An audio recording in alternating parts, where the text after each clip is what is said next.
Hello and good evening, everyone. I'm just going to do a quick sound check and visual check to make sure that everybody can see my desktop okay and hear the audio okay.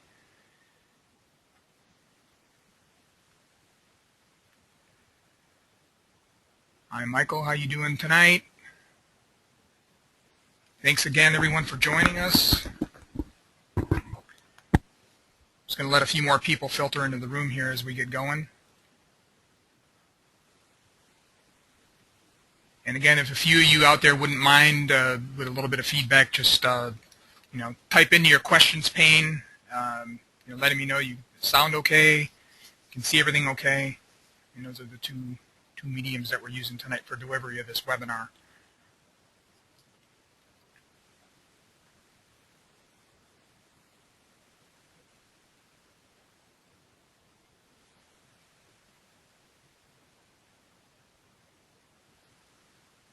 All right, everyone. Thanks for the feedback, letting us know. It also lets us know that the chat window is working okay. And we'll go ahead and we'll get rolling with tonight's webinar on using myASE as a company account manager. Just want to be right up front with everyone and let them know that we are recording this event just in case some of those may have to leave early, or some weren't attend, or some may want to revisit the content that we're going to cover tonight. And again, I thank you for taking time out of your day to come in and learn about myASE.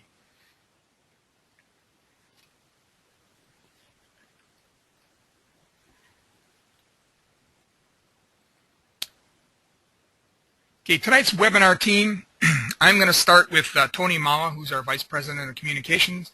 Tony is going to help moderate some of the questions tonight. Unfortunately, I do not have a picture of Julie White from our customer service department. Julie White is sitting in tonight. She's going to be monitoring the questions very closely in hope that we'll be able to give you the answers that you need tonight regarding myASE right here while you're in the session tonight. We scheduled about an hour for this. It's going to depend upon questions and some of the other things that go on.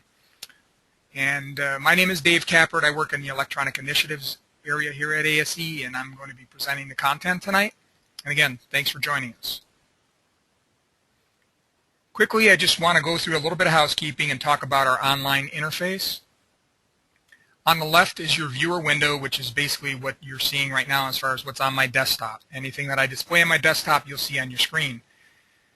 And since you cannot speak with us tonight, as far as audio-wise, your means of interacting with us is through the questions pane, which is in your control panel on the right. And we've got a circle around the questions pane.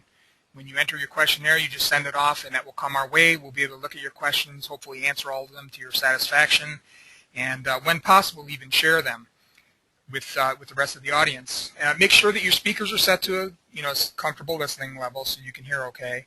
And the other thing I just want to mention real quickly is that as far as the questions go, I'm going to be delivering content. I mean, if you want to go ahead and put your question in the question pane, we're not going to answer them as they come in so it doesn't derail the order of the presentation. But what we'd like to do is we'll buffer those and we'll get to them when we can. And I mean, it doesn't have to be that formal, but I'd like to get through some content, and then we'll see where they go from there.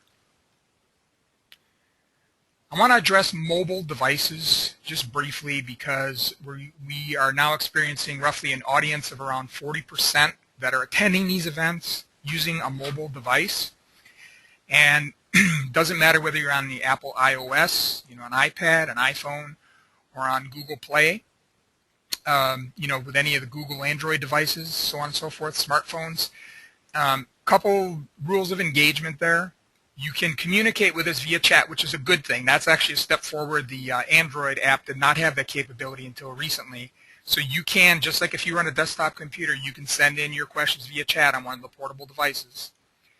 But I'm also going to share a couple of polling questions tonight, and on those portable devices, that function does not yet work. So I apologize for that, but it's just a matter of the evolution of the technology, not a shortcoming in any other way, and we're hoping that that Citrix will eventually get that added here before too long.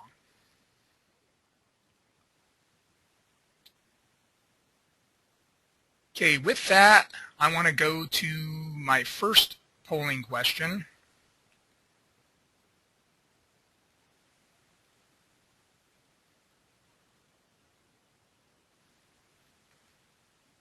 And it's all about, have you used myASE before?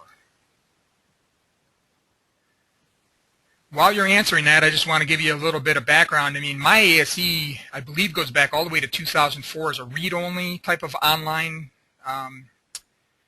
functionality and portal, and it was enhanced in late 2010 to be to provide much more functionality, in line with ASE's move to computer-based testing. And in its most basic function, myASE provides online registration scheduling portal for you as an individual. But in tonight's event, what we're going to discuss is we're going to talk about increasing that capability into company account management functions so you can provide some of those same functions to others. And I'm just taking a look at the poll tally here now. And that's probably about as good as we're going to get, because we're not going to get all, again, the portable devices coming in. And so about three-quarters of you have used myASE before. And that's a good thing, so we've got some degree of familiarity with that. Good to know.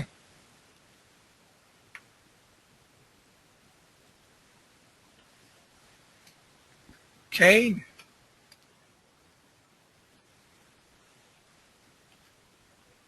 Now I'm going to go over just a little bit about tonight's presentation and about, again, myASE for company account management.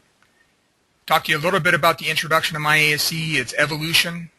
We're able to do quite a few high-level functions now. It really is total account management online through the myASE portal. So it's much more powerful than it was way back in the early days. 24/7 management. We have most of our customer service forms there. You're able to take control of it, status letters, so on and so forth, experience reporting. Tonight what we're going to do is we're going to go over some scenario-based functionality reviews.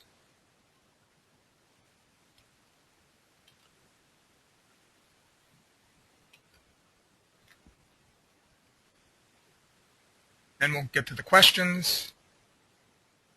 And I just really quickly want to predicate tonight's presentation by stating that we did a lead-in to tonight's presentation last month on March 26th, where we did a presentation called An Introduction to myASE, the ASE Online Test Registration and Scheduling Portal. We recorded that and posted it on the ASE website right here where you see it, which is under ASE.com under News and Events, Multimedia, and you'll see it listed towards the bottom here.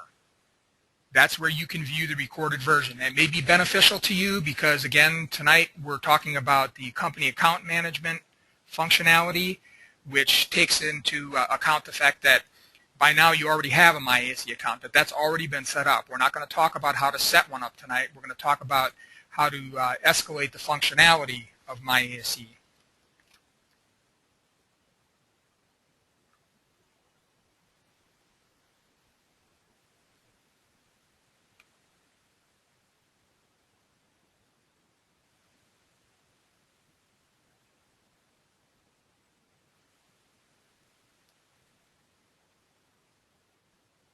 Okay, so with that, I'm going to go ahead and I'm going to get going with our scenarios here tonight.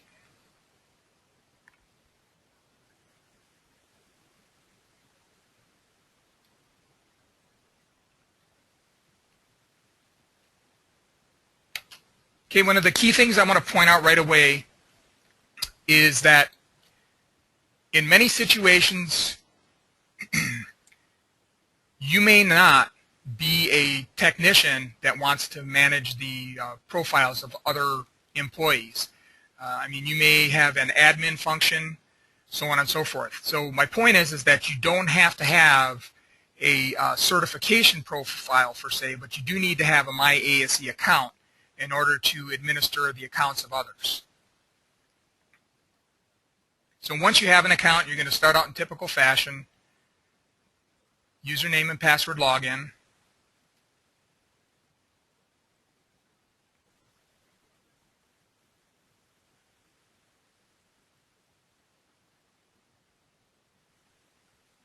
And we're going to go to employer information. Here we have a company called Diagnostic Detectives that we are selecting.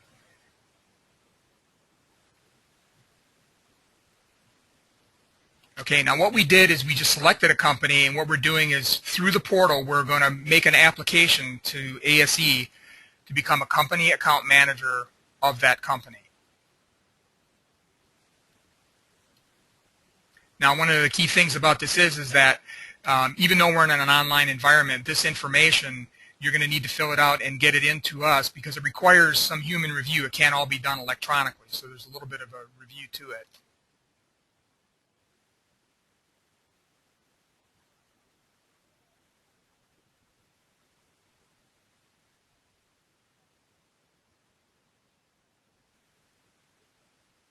Okay, so on your fax machine or in your email inbox, you're going to find a form that's going to look like this that you need to fill out, and then please submit that to us.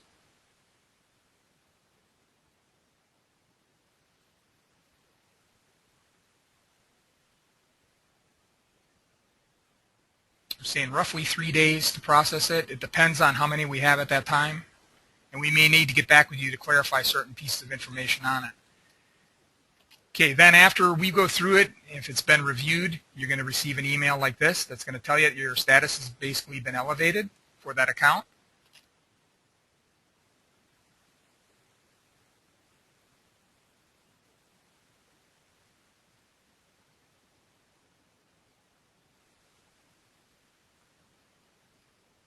Okay, now notice we have the Choose View link up here. The next time you log on, you're going to then, at that point, be able to choose the company account management.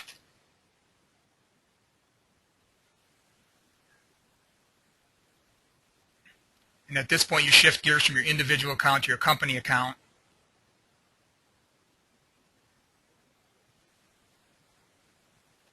And there you have it right now, and you can see inside right now the only person listed on here is myself, because we haven't linked any other employees at this point.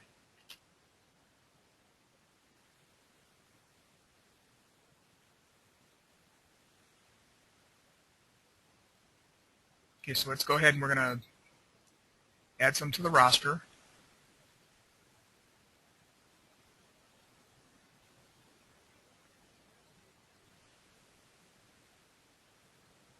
I mean, this is simple form, electronic form stuff here. We're not going to go through all the details of typing in, the specific data, but you get the idea.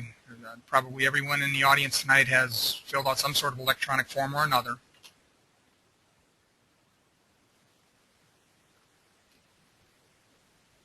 Okay, now one of the things I just want to point out here is that if we're able to find the employee and he shows up, that's great. But if for some reason he doesn't appear the way you might think he should appear, before you go and try to create an employee account for the person, you may want to contact our customer service first, because if anybody has any history with ASE in the past at all, they will have a myASE account.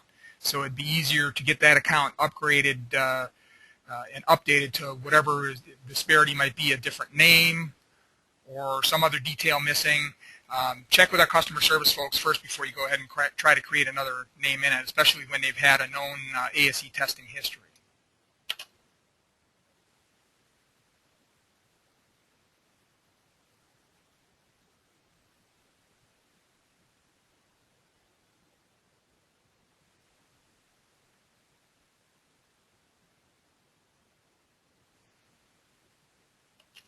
Okay, so notice now we've added Jeffrey Chadwick, and we've quickly inserted, kind of an override in the interest of time here. We put some other employees in here just to show you a little bit of a more rounded profile, something that might be more typical of a real place of employment.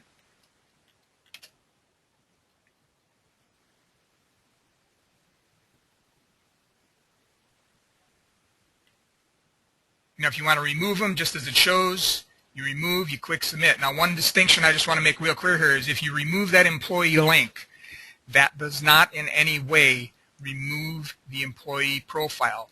That myASE profile is still in the system. It's still affiliated, in this case, with Adam Valiant.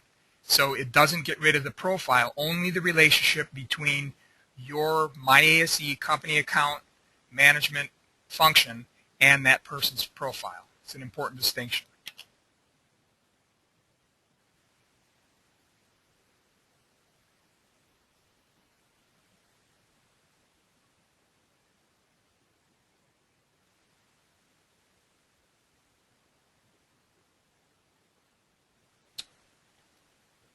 Okay, we try to make it easy for everyone that when you log in and when you go to the certification view, status details, that anything that needs an action on your behalf for your employees is highlighted at the top.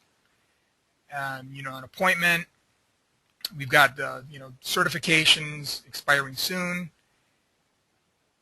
and then we have here a notification about work experience, all very common scenarios.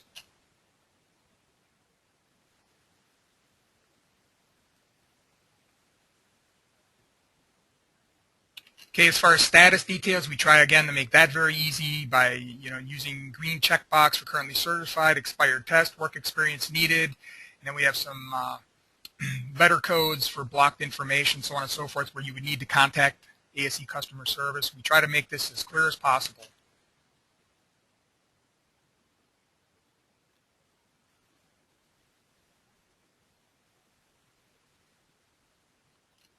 Now, as it calls out, we've got test series listed by all these different tabs. What we try to do is we try to display all of the test series information regarding each one of the individual technicians in this horizontal format, so you don't have to be scrolling up and down through different screens. So you would just go to more tabs to see more of the test areas, so on and so forth.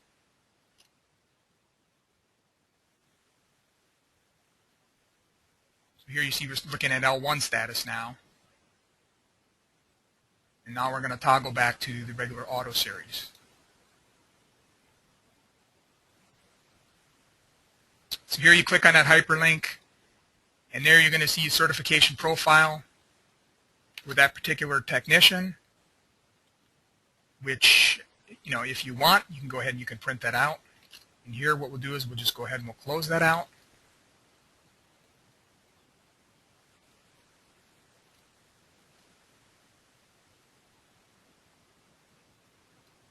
And then always we recommend that you log out of myASE when you're done using it.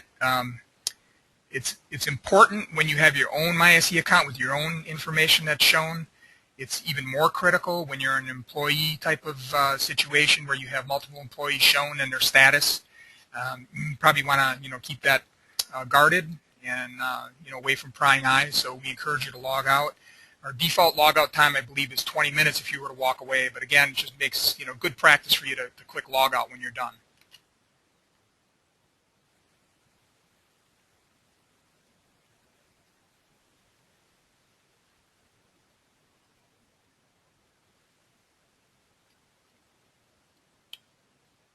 Okay, now we've upgraded the account to company account management status.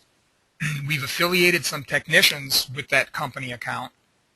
Now what we want to do is we want to take that relationship and make it meaningful. So in this little scenario, what we're going to do is we're going to walk through and show an actual registration for a test. And I want to make it clear that this is only going to be the registration part. Under our new system, it's really registration and scheduling are two separate components, but it's those two separate components that complete the whole, that you got to, you know, actually have an appointment after you make a registration.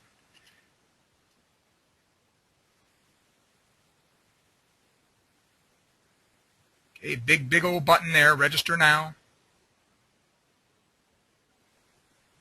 Okay, again, looking at the tabs across the top, you know, whatever test series you're interested in for a given technician, you would click on that, and you would go more tabs or previous if you wanted to toggle back and forth across the spectrum of the tests that we offer.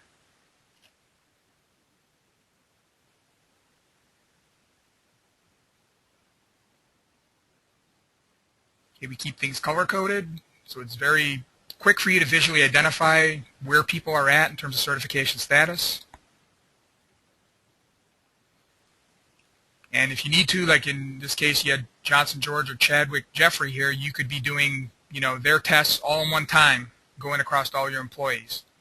Here we're just going to show one technician, just in the interest of time.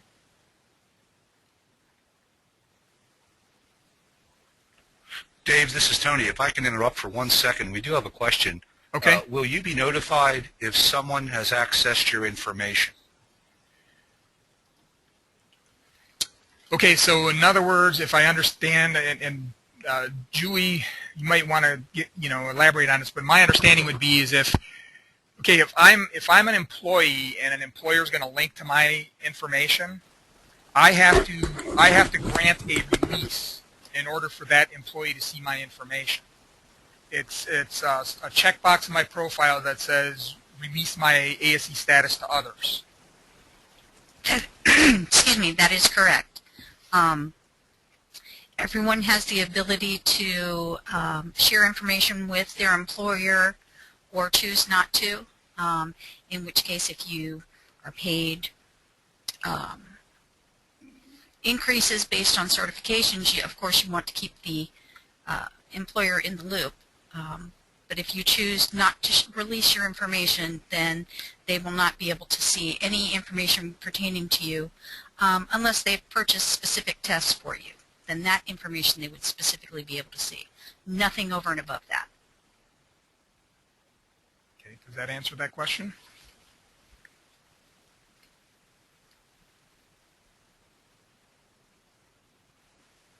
Okay, I'm gonna go ahead and I'm gonna continue on. So again, we've selected the test here. One detail I want to point out, in any of these screens that you're working on inside of myASE, whether you're configuring an account, whether you're changing a status, whether you're linking employees, really no matter what the function is, make sure that you use the buttons only within the frame of myASE on the user interface. Do not use any of your browser hardware at the top, your forward and back buttons, because otherwise you won't build the progress of the various screens. So it's real important that you use the buttons that we're showing you here tonight, and not try to progress through the various screens by using the browser hardware. I mean, to some people that's probably sort of like a yeah, I know that, of course, but we do run into a fair amount of customer service issues with that sort of stuff.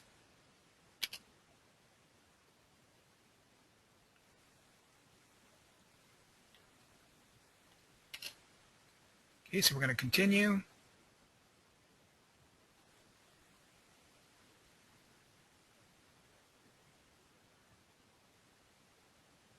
If we had any promotional offers, vouchers, that would be the place to put them in. Look at everything in your order summary. And again, this is just the registration now. Okay, now here we encourage you to make sure that you accept the terms. After you've reviewed all the policies with computer-based testing, do take the time to go over that.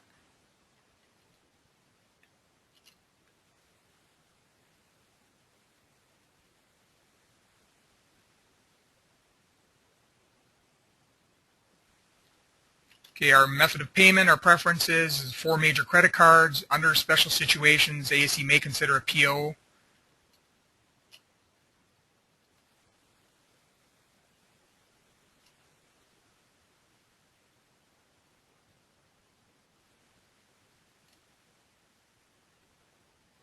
We do use SSL encryption on our e-commerce screens, so security is not a problem nor a concern. Okay, so here we see a summary of the registration.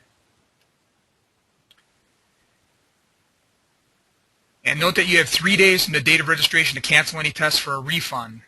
After 3 days, you receive a credit towards future test purchases.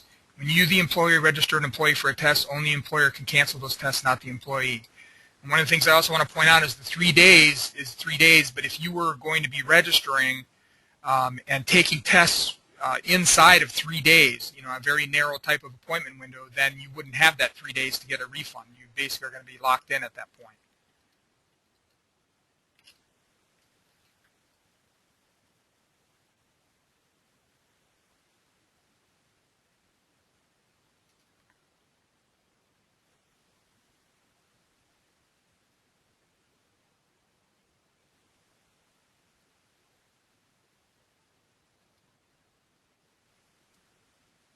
Okay, so what we're doing now is we're coming up towards the end of, again, the registration component. Registration and scheduling are two separate parts of the whole, both of which need to be completed. So here we're going to schedule an appointment later, and again, as we said before, we're going to log out.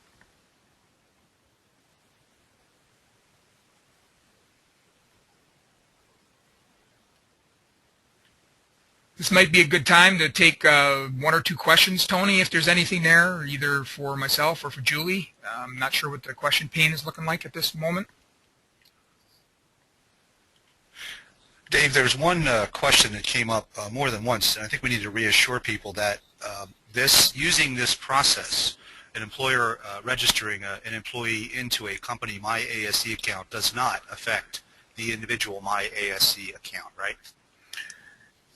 No, it doesn't affect the myASE account, but one of the things I do want to point out is that if I'm an employer and I schedule an employee for a test, say I was paying for it, then I, as the employer, I could schedule that test on behalf of that employee, or that employee can schedule that test.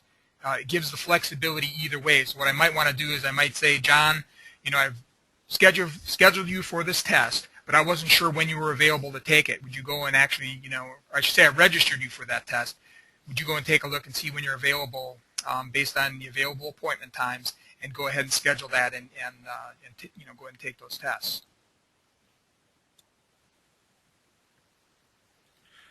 Okay, and I think it's appropriate to point out to everyone listening that when you do register to take an ASE test, it's best to schedule your tests as quickly as possible. The seating and the times that are available, it's very much like booking an airline seat. The sooner you do it, it's a first come, first served type of system. The sooner you register and schedule, the more choices you're going to have early in the test window as far as times and days go.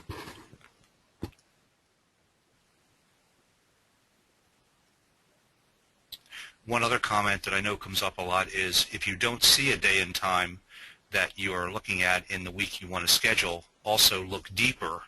Maybe the following week will have that time available, or the week after that. So it's meant to be as flexible as possible. Don't be afraid to look further ahead than you. Maybe if you're booking the following week that you register, you might want to look 2 weeks out to see if there's a better time available. Don't assume just because you don't see it at that particular point in time that there isn't some time further along that would be acceptable. And Dave, I think that's all we have. We can move on if you like. Okay, I'm going to go ahead now and I'm going to jump into, now that we have the registration completed, we're going to get into the test appointment, the second half of the registration scheduling component.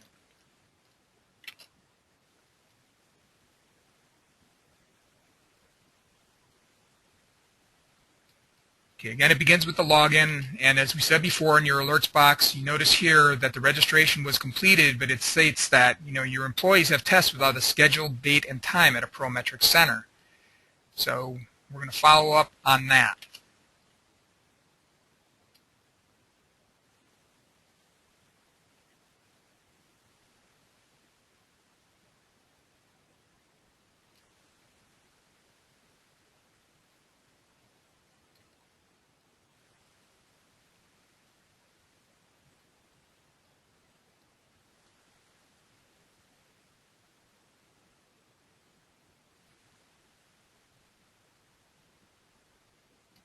Here again now, we've noticed it was Jeffrey Chadwick, the tests that were selected during the registration process, and now we just want to confirm the contact information for the account manager.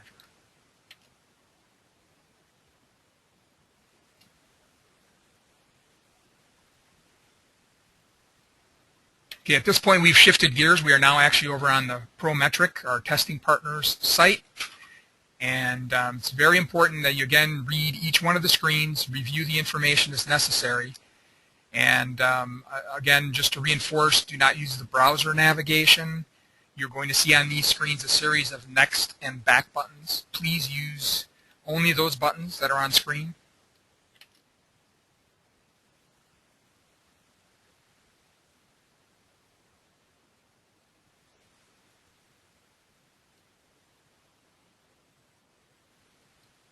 And one of the things I want to just call your attention to real quickly here now in terms of time allocation is that in the scenario that we've depicted here, we show that there's a tutorial and a survey which is already locked in 30 minutes. That's not selectable or deselectable. That's a default, okay?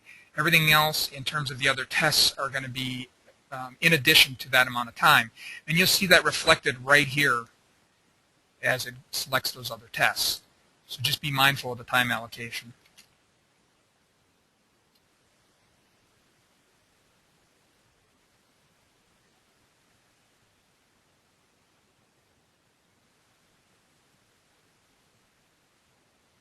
Again, using the next button. Okay, so now we move on to the test center selection.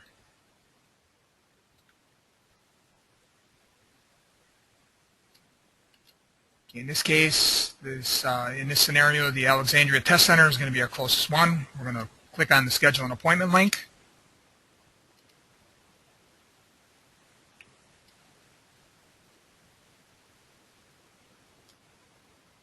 So we're going to look for a date for the test appointment, and here you can search over a 3-month period or select a specific day. And it's important to note that specific test dates will only be shown for the current months of testing.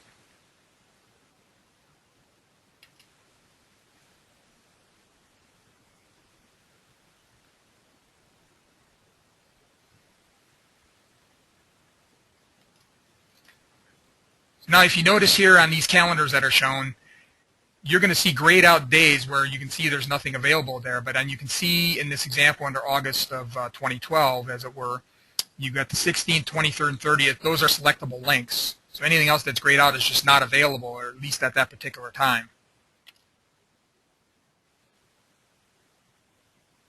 And we're going to choose a time after we make the date.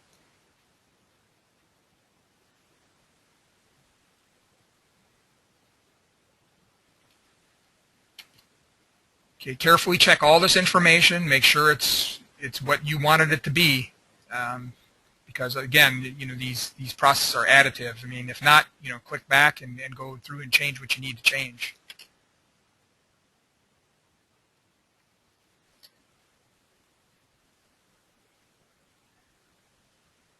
And then finally, the summary and the final complete appointment button, and then that's it. Okay, so now we're back to myASE, where we've got the confirmation sitting in the myASE portal again. And you'll see that we've got information here. We've got the test center confirmed. We've got a map and registration ticket that can be printed out at this point.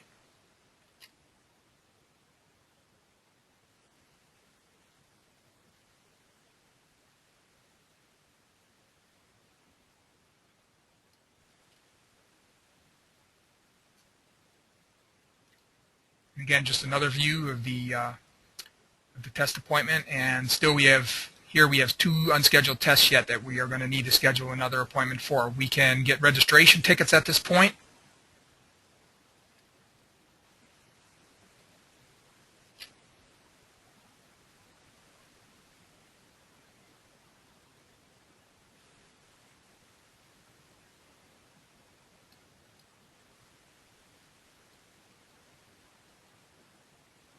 And once we're done, as always, recommend that you go ahead and you close out of your myASE account by logging out.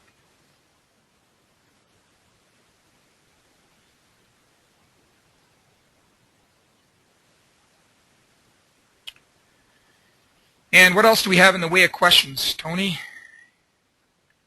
Well, Dave, I think Julie's probably working on this one as we speak, but there's a question from Tammy Henry who's asking, is special accommodations set up as permanent when you register? And I guess she was unable to get preferred times due to delays that may take place. I'm not quite clear on exactly what that means, but the question about special accommodations for testing. I know ASE does adhere to all of the ADA requirements, the American with Disabilities Act requirements, but can we talk a little bit about exactly what that process is if you have some special needs?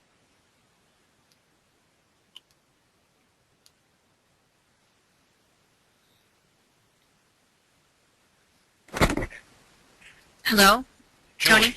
Tony. I assume that that's to me. Yes, I was answering Tommy's question. Actually, I know Tommy quite well.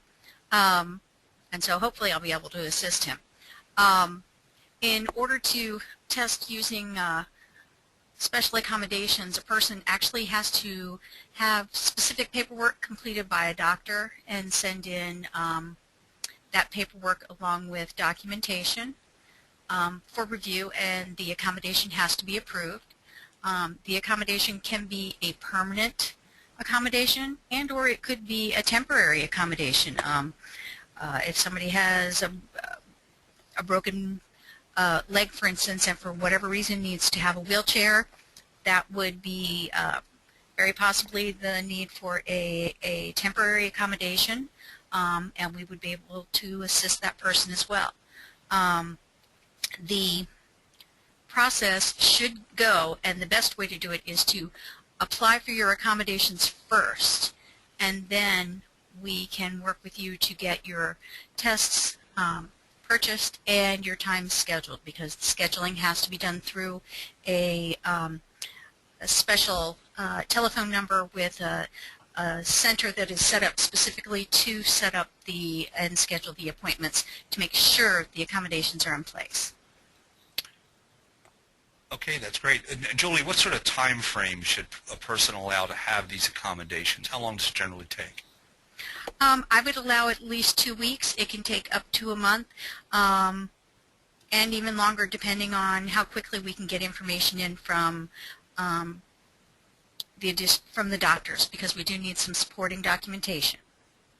And okay. that is, the lack of supporting documentation is the #1 reason the request is turned away. Okay, Julie, while I have you on the line, here's a question from Brendan. He says, I had an employee schedule a test and not show up last testing session. Now for this session, he shows as needing to schedule. Can he just reschedule, or are there more fees involved? Well, Brendan, that depends. In the first sentence, I'm seeing that he had a test scheduled, but he didn't show up for testing. If the appointment was marked as a no-show, then he's going to have to repurchase that test and pay the fees before he can schedule the test. But if a person cancels a test, I know after 3 days there is a fee involved, correct? That's correct. If you cancel a test, you would need to pay a $20 fee to cancel, and then the test will sit there for 1 additional testing period unscheduled. However, it does not go on for an unlimited amount of time. Okay, and what about the case where, say, an individual couldn't get they didn't schedule a test because they couldn't get an appropriate time? What happens then if a person simply doesn't schedule a test?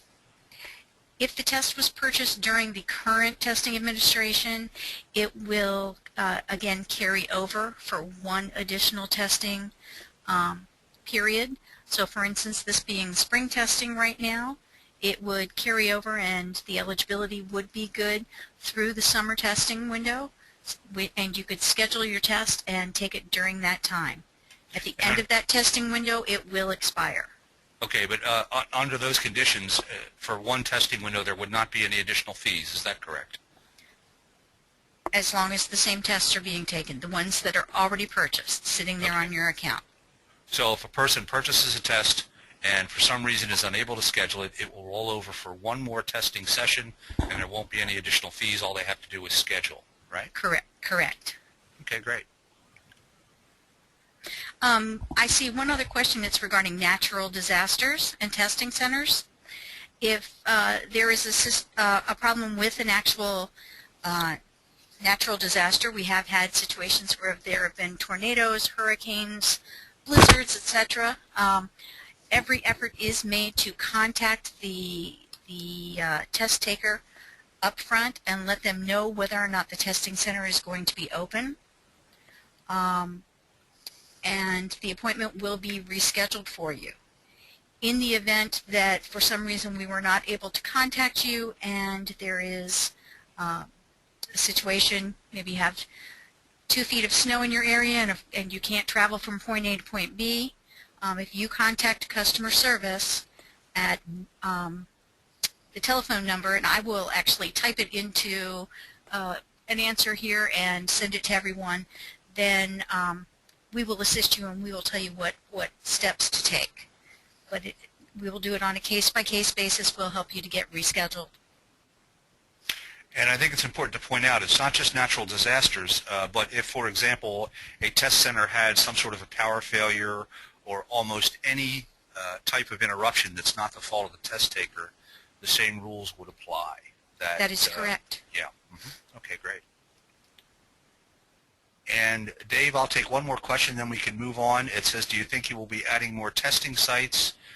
And we have run into situations with the new computer-based testing, since we do have fewer testing centers because we're testing all year long, that there are some unusually long distances. In this case, Risa is mentioning a 200-mile round trip.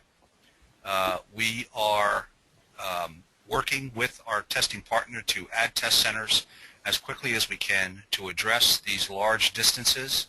It's not a simple or a quick process, but we currently are working in several areas where these extreme distances have been noted, and we are trying to get everyone's drive down to a maximum of 50 miles. Our ideal is to have everyone within 25 miles of a test center. But again, currently there are some longer distances involved. We are aware of them, and we are working as quickly as we can to address the situation.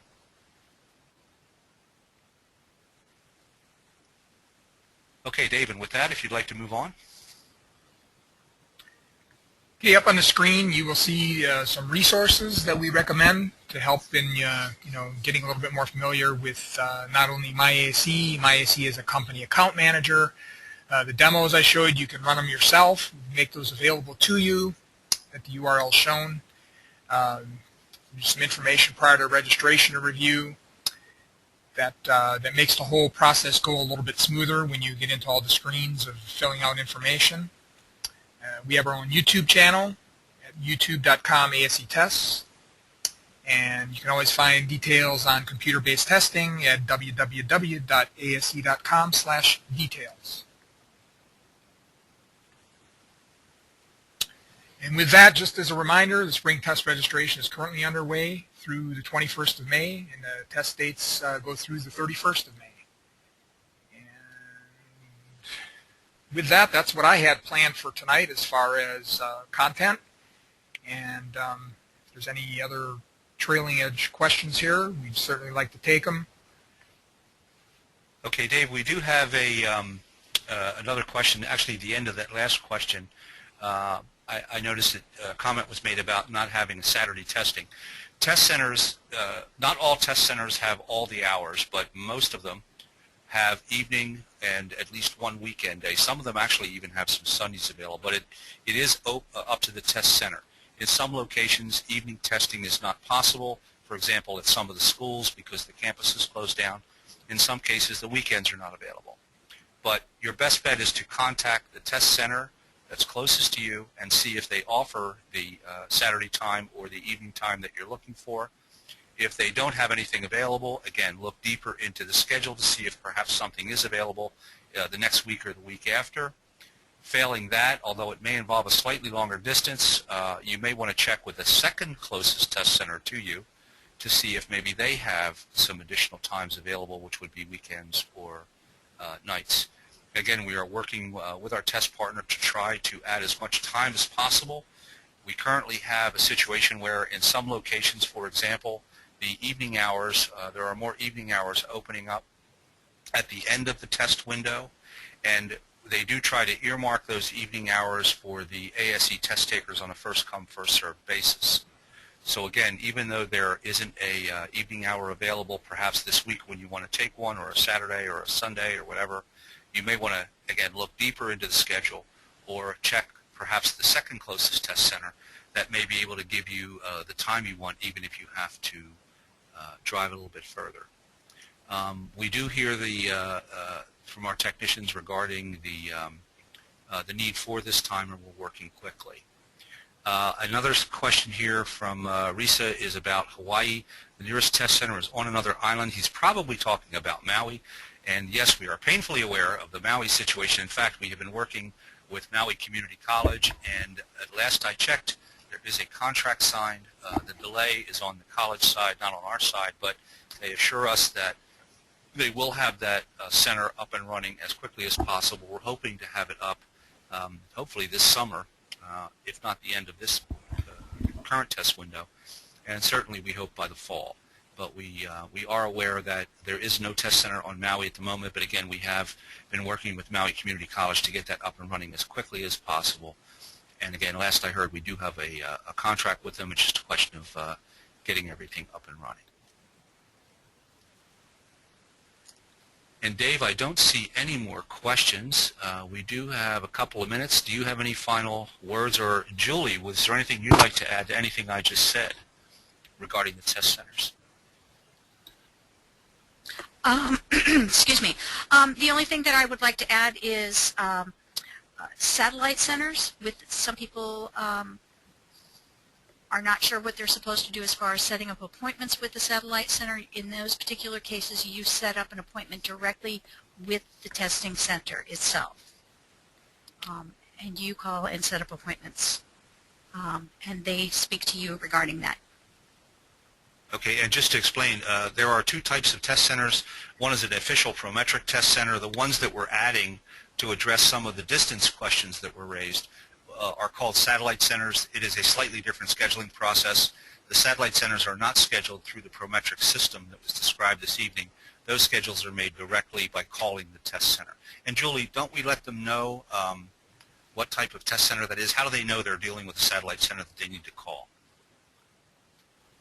Yes, you are correct. On our website, we have a test center locator option, and by putting in your zip code, it will pull up testing centers in your area, and or you can put in a specific city and state, and it will pull up the testing centers within your area. You can check within a 75, 150, and 300 mile radius. The testing centers are marked in with red or blue. They have bubbles, and they have an indicator telling you whether or not it's a satellite center. Also, in the information itself regarding a testing center, it will specifically state satellite center, and you'll know. And it will direct you.